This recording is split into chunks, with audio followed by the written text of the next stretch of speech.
Assalamualaikum warahmatullahi wabarakatuh. Alhamdulillah pada kesempatan kali ini saya akan sharing perihal konsep jualan. Jadi teman-teman nih ya, setelah saya berpikir ternyata konsep jualan itu ada persamaan atau agak mirip dengan konsep berdakwah ya. Nah, di sini saya teringat dulu ketika SMP ada pelajaran sejarah tuh. Nah, sebagaimana bahwa agama Islam itu masuk ke tanah air, ke Nusantara, itu dibawa oleh saudagar atau para pedagang. Nah, di sini nih kira-kira kenapa ya kok saya mau sharing tentang ini? Kok terkesan jauh? Kok bisa mikirnya jualan dengan dakwah gitu? Korelasinya kok sampai sejauh itu? Nah, tapi beneran nih, saya di sini sudah mencatat setidaknya ada 3 hal persamaannya. Cuman kalau teman-teman penasaran kenapa kira-kira kok saya sampai kepikiran mau sharing hal ini nih ya. Jadi beberapa saat yang lalu tuh ada teman nanya, gimana caranya kita menyampaikan kebaikan tapi kita tidak terkesan menggurui begitu. Nah, dalam hal ini teman yang bertanya ini posisinya sebagai penjual produk edukasi begitu. Nah, maunya teman saya ini ingin menyampaikan suatu konsep parenting, tapi gimana cara penyampaiannya sehingga kita itu tidak terkesan menggurui begitu ya. Nah, dari sini kan menyampaikan kebaikan itu adalah dakwah ya. Menyampaikan kebaikan itu ada di sisi dakwah, ada di dimensi dakwah, sedangkan status profesinya, nah kondisi teman saya ini adalah penjual begitu. Nah, dari sini saya flashback ke belakang dulu waktu sekolah SMP begitu, ternyata ada pelajaran sejarah bahwa agama Islam itu masuk dibawa oleh para saudagar atau pedagang begitu ya.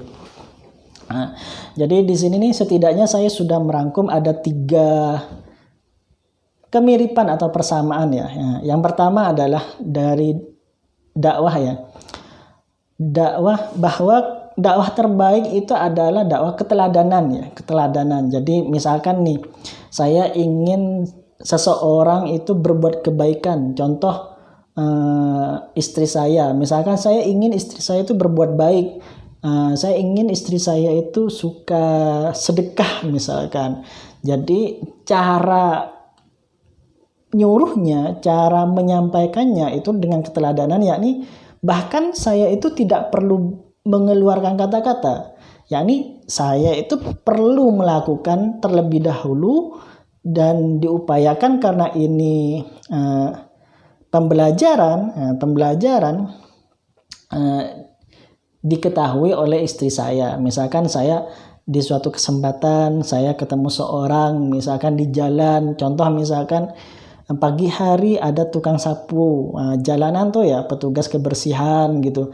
Tiba-tiba kita belikan sarapan begitu. Kemudian misalkan suatu saat ketemu sama orang misalkan yang jualan, orang sepuh, biasanya ada kakek-kakek nih ya. Yang di situ tuh biasanya jualan singkong, jualan pisang itu dipikul ya. Itu tuh biasanya kadang lewat depan kompleks sini nih. Nah, pas saya tuh keluar bareng sama istri saya sama anak saya yang ketemu. Nah, kita itu berhenti meskipun kita nggak butuh jualannya, kita beli sekaligus kita bayar lebih.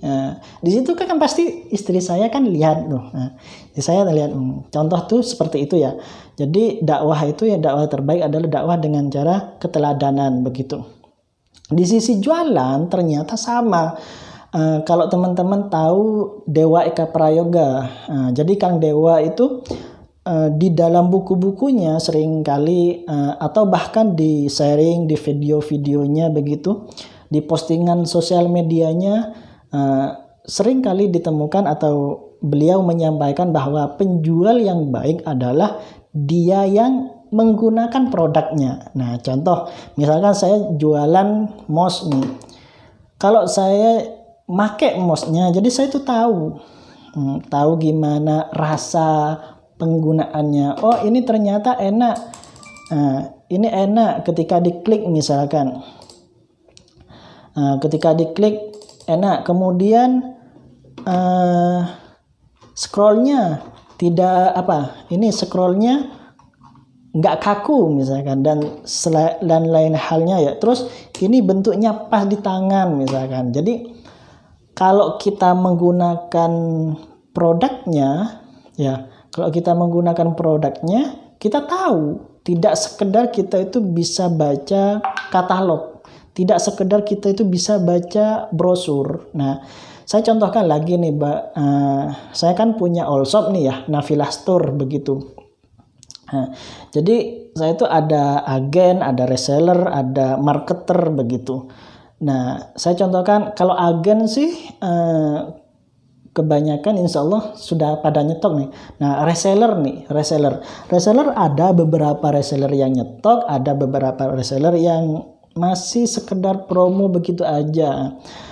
Buat reseller yang nyetok itu akan tahu ketika megang bahannya, misalnya ternyata bahannya halus, ternyata bahannya bertekstur. Nah, ketika pernah pegang apalagi menggunakan, rasa pemakaiannya begitu tuh, dia tuh akan bisa mendeskripsikan kepada customer, terlebih nih bagi teman-teman yang jualannya online. Karena kekuatan di online itu adalah cara penyampaian, mendeskripsikan begitu, sehingga kalau kita menyampaikannya bagus, mendeskripsikannya jelas, detail, sehingga orang bisa membayangkan, itu produknya kainnya lentur, kainnya halus, jatuh, misalkan adem dipakainya, dibawa keluar berpanas-panasan ternyata nggak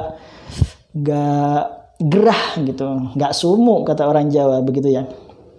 Nah, jadi ketika kita itu punya barangnya akan berbeda dengan orang yang sekedar promosi, bacain katalog begitu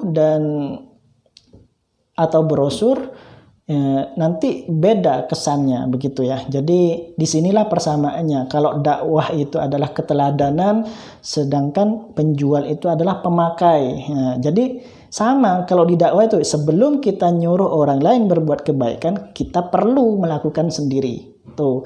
Sedangkan di penjualan, di dimensi penjualan, di sisi penjualan, sebelum kita menginginkan orang lain menggunakan produk yang kita jual, berarti kita perlu menggunakan gitu. Nah, itu ya persamaannya teman-teman ya. Nah, kemudian yang kedua, kalau di agama Islam ya, kalau di agama Islam itu ketika kita ingin menyampaikan suatu kebaikan, seringkali kita ditanyain misalkan apa dasarnya, apa dalilnya. Nah, kita tahu kalau di Islam kan ada Al-Quran, ada sunnah ya, atau hadis begitu. Nah, hadis itu adalah suatu peristiwa atau perkataan Nabi atau takrir, sebuah persetujuan dari Nabi. Misalkan sahabat itu ya menemukan suatu kasus, kemudian disampaikan kepada Rasul. Biasanya Rasul mengatakan nggak apa-apa, atau kadang Rasul tidak berkata-kata apapun, cuman tersenyum beliau begitu. Itu menandakan bahwa itu tidak ada masalah begitu. Itu menjadi hadis takrir begitu ya. Nah, dan semua itu terjadi ketika di masa Nabi, dan ketika disampaikan sekarang itu menjadi cerita begitu. Nah, bahkan nih Al-Quran sendiri di dalamnya banyak sekali tercantum atau memuat cerita-cerita zaman terdahulu. Ada cerita Nabi Sulaiman, ada cerita Nabi Yusuf, ada cerita Nabi Musa misalkan. Nah, di situ tuh semuanya bahwa di dalam dakwah itu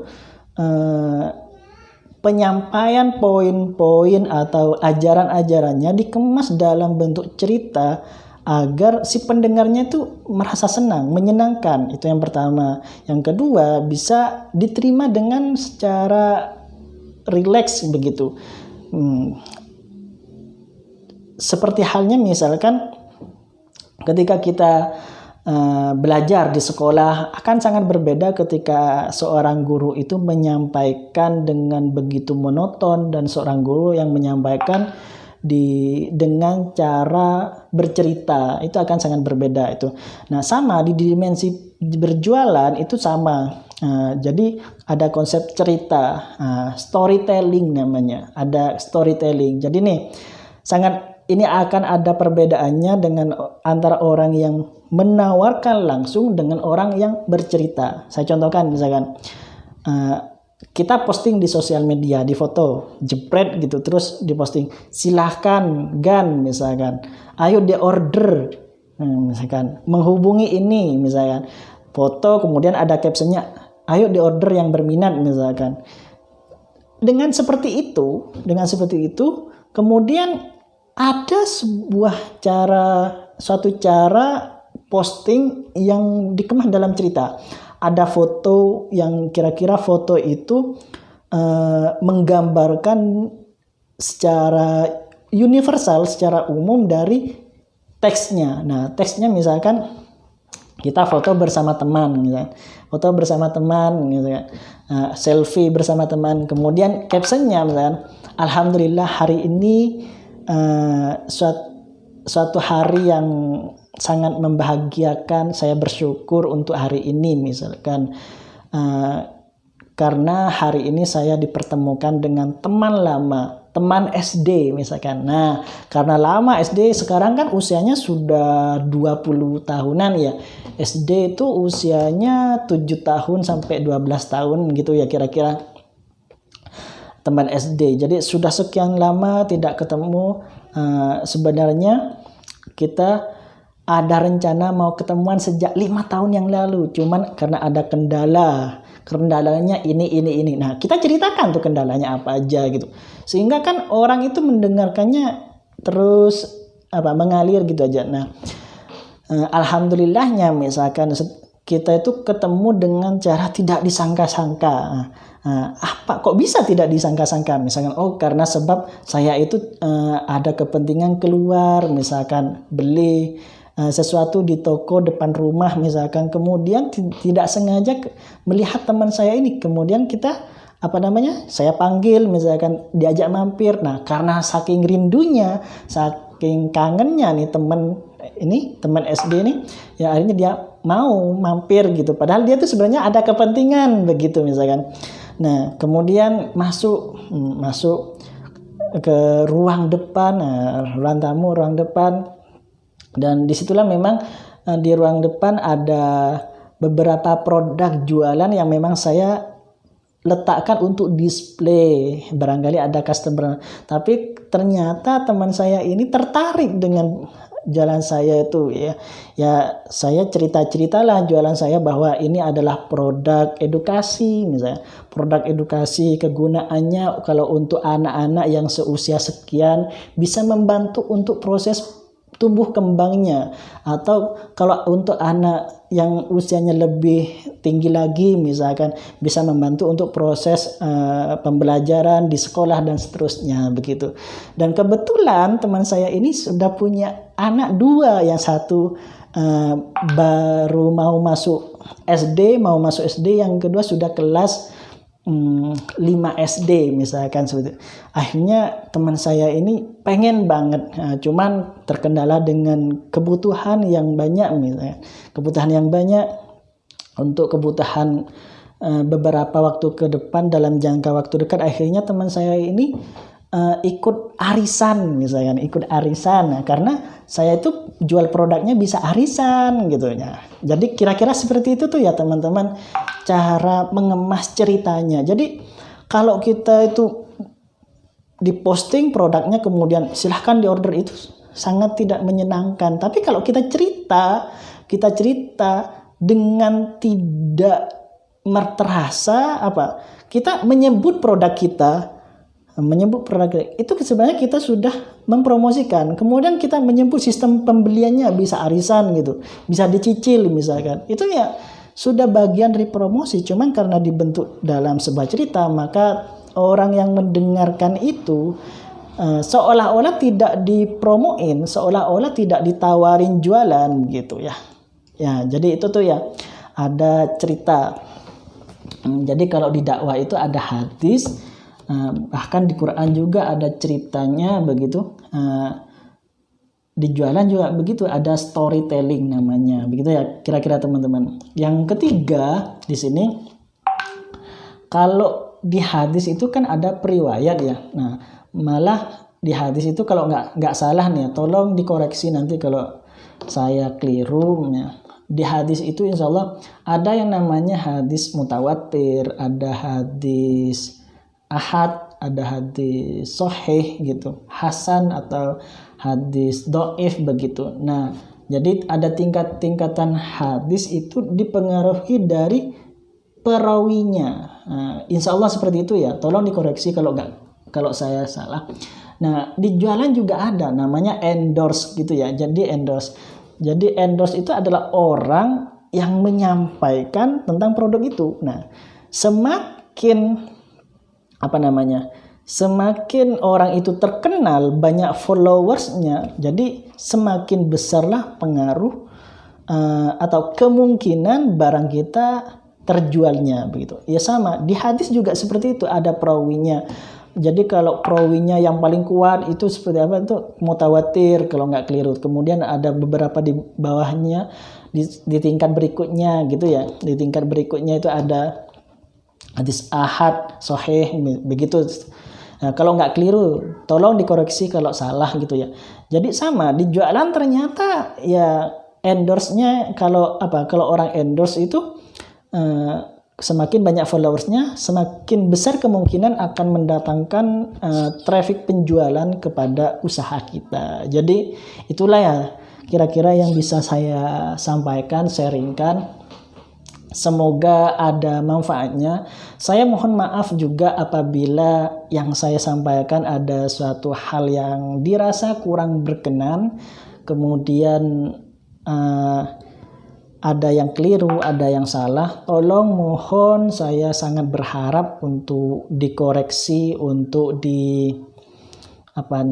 ditegur, saya dikasih tahu ya.